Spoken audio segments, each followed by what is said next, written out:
Bienvenidos a Autos con Historia. Hoy vamos a hablar de un hombre que se volvió sinónimo de la cultura automotriz y de una camioneta que estuvo perdida durante más de 20 años. Esta es la verdadera historia de lo que pasó con la Ford, ese VT Lightning de The Fast and the Furious, una de esas piezas que parecía secundaria en pantalla, pero que terminó cargando una parte silenciosa del ADN de toda una franquicia.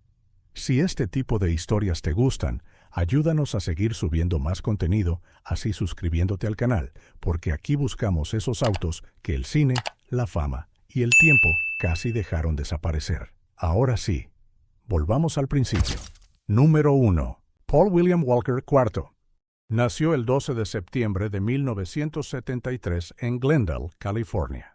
Creció en el vecindario de Sunland Tujunga, en Los Ángeles, fascinado por el océano desde muy pequeño, surfeando constantemente e idolatrando a Jacques Cousteau. El niño quería estudiar biología marina, pero ese mismo niño terminó cambiando para siempre la cultura automotriz.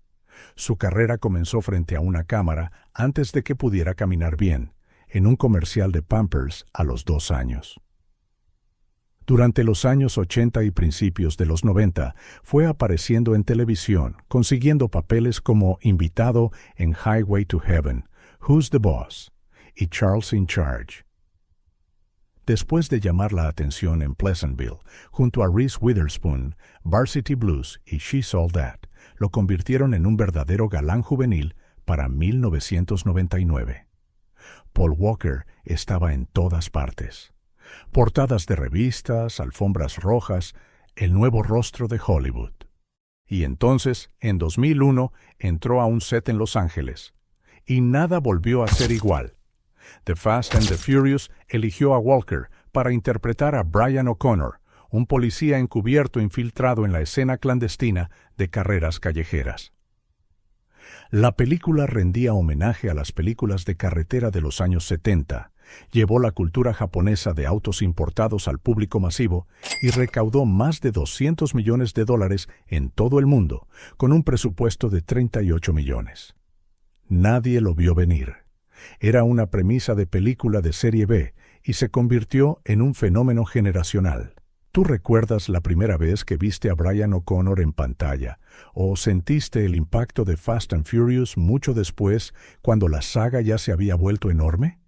Te leo en los comentarios. Pero lo que muchos olvidan es que Paul Walker no estaba actuando su amor por los autos. Ese amor era real. Número 2. Y aquí está lo importante sobre Paul Walker, algo que a veces la franquicia termina opacando. El hombre no estaba fingiendo entusiasmo por los coches, era real.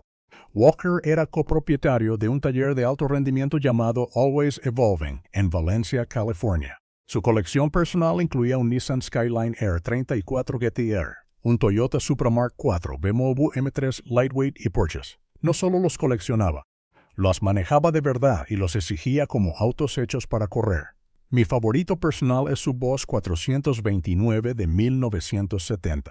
Cuando el periodista Matt Farah visitó el garaje de Always Evolving, notó que el Porsche GT3 RS de Walker mostraba señales serias de uso en pista.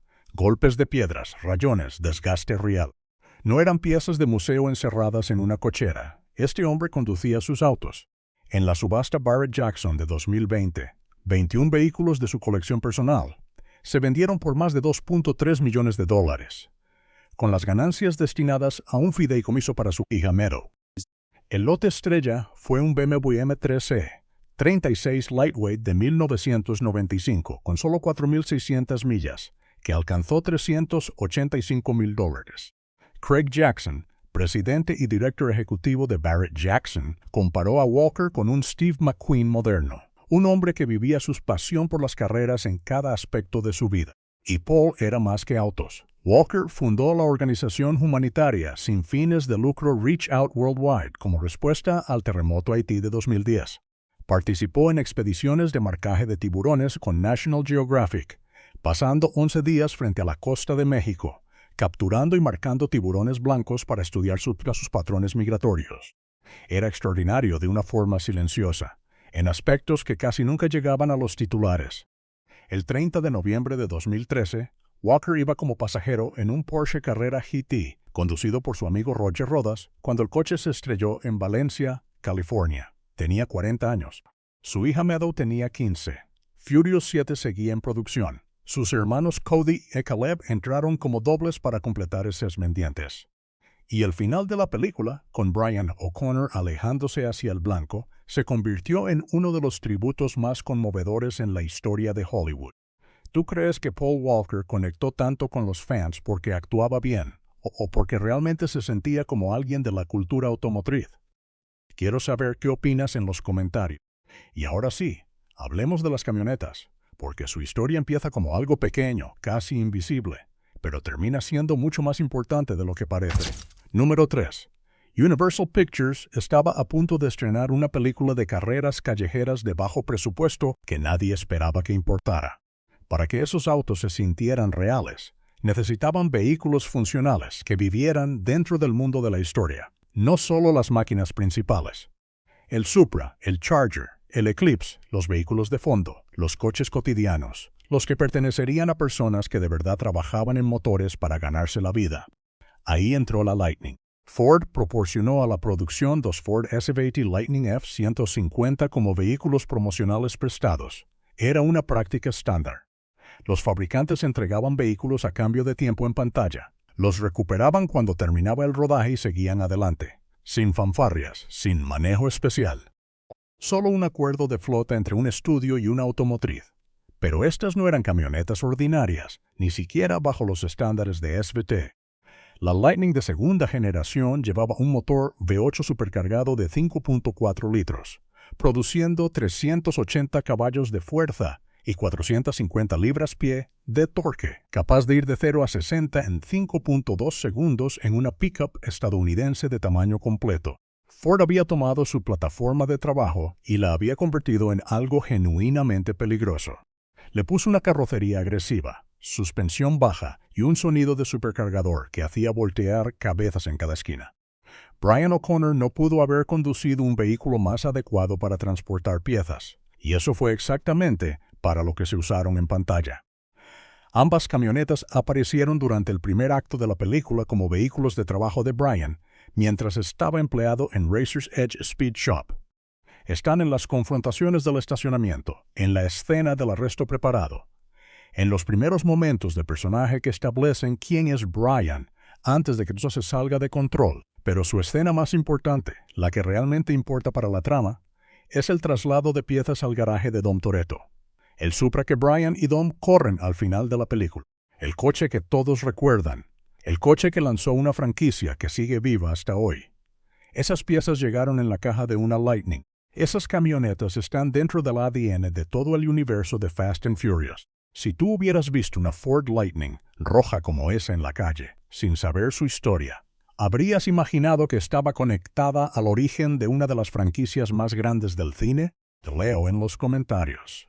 Si estas historias donde un vehículo aparentemente secundario termina escondiendo una historia enorme te gustan, ayúdanos a seguir trayendo más contenido, así suscribiéndote al canal. Pero entonces terminó el rodaje, y ahí fue cuando la historia se volvió incómoda para cualquiera que ame la preservación automotriz. Número 4. Cuando la filmación terminó en 2001, las dos camionetas Lightning fueron devueltas a Ford a través de los canales estándar de flota y regresaron al flujo normal de la industria automotriz. No se marcó ninguna documentación especial. Ningún archivista del estudio retiró los números VIN para preservarlos. Nadie en Universal hizo una llamada para decir, esperen, estos vehículos acaban de aparecer en lo que podría convertirse en una de las franquicias más grandes de la historia de Hollywood. Dos F-150 rojas, indistinguibles de miles de otras Chevy Lightning en la carretera, regresaron silenciosamente al mercado de vehículos usados como si nunca hubieran estado cerca de un set de filmación. Y esa es la realidad brutal de la historia automotriz del cine. A diferencia de un vestuario o una utilería que termina guardada en una bodega, los vehículos se manejan, se venden, cambian de dueño 3, 4, 5 veces en una década. Cada nuevo propietario sabe menos que el anterior. Los papeles se pierden, las historias se olvidan. Y una camioneta que pasó semanas en una producción de Universal Pictures en Los Ángeles se convierte, para su tercer o cuarto dueño, simplemente en una Ford usada con algunas millas encima. Eso fue exactamente lo que ocurrió aquí. Durante más de 20 años, ambas camionetas existieron en manos de propietarios privados que no tenían absolutamente ninguna idea de lo que poseían, sin conocimiento de la película, sin conciencia de su historia de producción. Solo dos S-20 Lightning, rojas siendo usadas, almacenadas, revendidas y volviéndose lentamente invisibles. Para entonces, The Fast and the Furious ya se había convertido en una de las franquicias más taquilleras en la historia del cine. El Supra de la película se había vendido en subasta por $550,000. El Charger original se había convertido en un santo grial para coleccionistas. Y las camionetas que transportaron las piezas para construir aquel Supra estaban en manos privadas, completamente irreconocidas. Una de ellas estuvo a horas de ser desmantelada por completo para venderse en partes. ¿Tú qué sentirías si descubrieras que una camioneta histórica del cine estuvo a punto de terminar vendida por piezas, sin que nadie supiera lo que realmente era? Te leo en los comentarios. Y aquí es donde aparece la gente que no solo mira películas, sino que sale a buscar las piezas perdidas de esa historia. Número 5. Ahí es donde entra Furious Garage en la historia, no como simples fanáticos, sino como investigadores de una franquicia que entendieron que estas camionetas merecían ser encontradas antes de desaparecer para siempre. Son entusiastas serios de Fast and Furious, gente que hizo el trabajo real, revisar registros de producción, cruzar números VIN y seguir rastros durante años sin rendirse. Y esto es lo que separa este caso de un simple hallazgo afortunado. Documentación y certificación confirman que estas son las verdaderas camionetas de producción de la película. No se trata de comparar pintura y esperar lo mejor. Los VIN coinciden. El rastro documental se sostiene. Estas son, definitiva y verificablemente, las camionetas que Brian O'Connor condujo en esa producción de Universal Pictures en 2001. Cuando lograron rastrear ambas Lightning, la situación de una de ellas era crítica.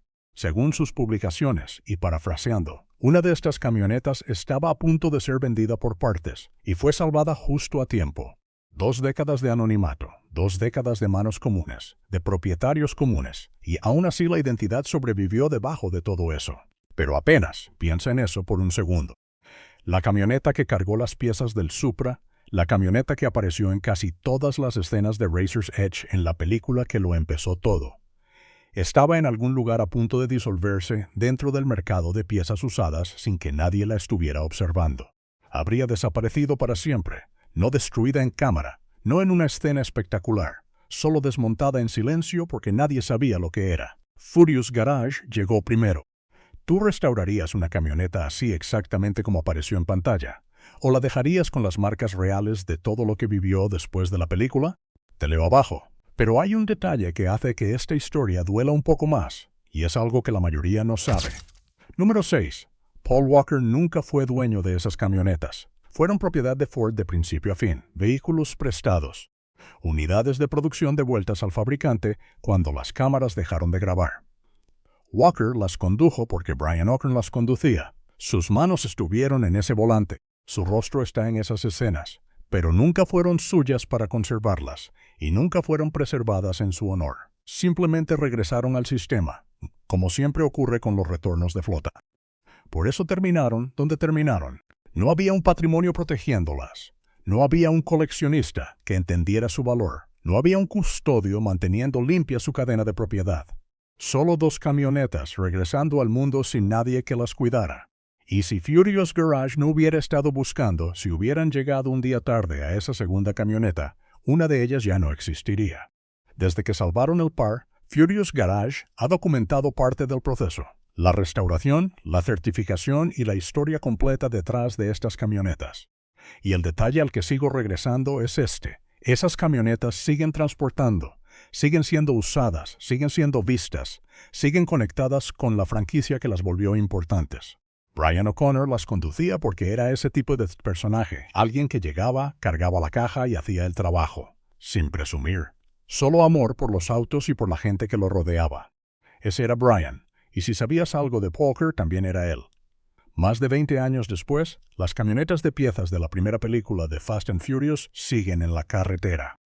Y la única razón por la que sobrevivieron es porque a alguien le importó lo suficiente como para ir a encontrarlas. Si esta historia te pegó distinto, ¿qué crees que habría pasado si Furious Garage no las hubiera encontrado a tiempo? ¿Crees que una camioneta así debería conservarse como pieza de museo o seguir en la calle como parte viva de la historia automotriz? Quiero leerte en los comentarios.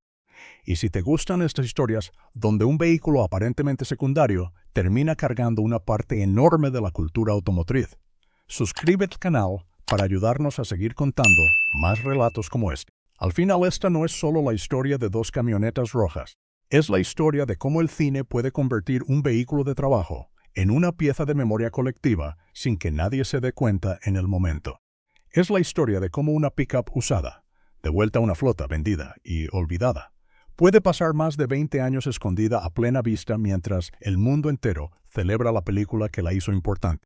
La Ford SVT Lightning de Brian O'Connor no era el Supra naranja, no era el Charger de Dom, no era el Eclipse verde, no estaba diseñada para ser el póster de una generación, pero cargó las piezas, estuvo en los primeros momentos de la historia y ayudó a construir el mundo que millones de personas recordarían para siempre. Y quizá por eso su rescate importa tanto. Porque algunos autos no tienen que ser los protagonistas para volverse leyenda. A veces basta con haber estado ahí, en el momento exacto, con las personas correctas, antes de que todo cambiara. Si este episodio te dejó algo, ayúdanos a seguir trayendo este tipo de historias, suscribiéndote al canal y compártelo con otro entusiasta de los autos, del cine o de Paul Walker. Mientras haya historias perdidas esperando ser encontradas, aquí vamos a seguir buscándolas. Estas camionetas no desaparecieron, solo estaban esperando que alguien recordara quiénes eran.